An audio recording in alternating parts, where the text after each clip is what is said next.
সকাল সকালই মাসি চলে এসেছে। আগের বারে ওই যে ব্লু কালারের মগটা দেখছো, ওইটা দিয়েছিল, ওটা একটু ফাটা বেরিয়েছে, সেই জন্য এবারে কী নেবো বুনু বলছে সবাই সব ইউজ করে, কেউ গ্রিনটা ইউজ করে না, আমরাই গ্রিনটা ইউজ করবো।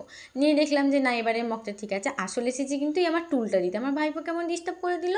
এই টুলটা আমি বসে দেখছিলাম যে হ্যাঁ ঠিকঠাক হচ্ছে কিনা। আমি বললাম না বাবা, এত রিস্ক নিয়ে দরকার নেই, আমি মেশিনে বসে একবার দেখে আসি যে হ্যাঁ আমার এটা ঠিকঠাক হচ্ছে কিনা। দেখলাম, তাও আমি বুঝতে পারিনি, আবার বৌদিদের বাড়ি গিয়ে আমি এটা ঠিক করে এসেছি। কীরকম লেখা আছে, আই এম বেবি। আবার আজকে আরেক ঝামেলা, রেল লাইনে কিছু লোক এসে বললো তোমরা যে এত কাজ বসেছো এগুলো কেটে দিতে হবে। ওনাদের জায়গা ওনারা সুবিধা মতো বলেছে, আমাদেরকে কেটে দিতেও হবে। কিন্তু এখানে বড় কথা হচ্ছে কাটবো কী করে এতগুলো গাছ বসিয়েছি। আর গাছের প্রতি নিশা তো আমার কথাটা তোমরা অবশ্যই জানো, এখানে গাছটা কাটতেও মায় লাগছে, কিন্তু কী করবো, করতে হবে। এই সজনা গাছটা আমাদের এত পরিমাণে ডাঁটা হয়েছিল, একে তো আমি একা ভাঙতেই পারছিলাম না। অনেকক্ষণ চেষ্টা করার পরও ওই দেখো ওখানে আমার মেসেও গাছগুলো কাটছে।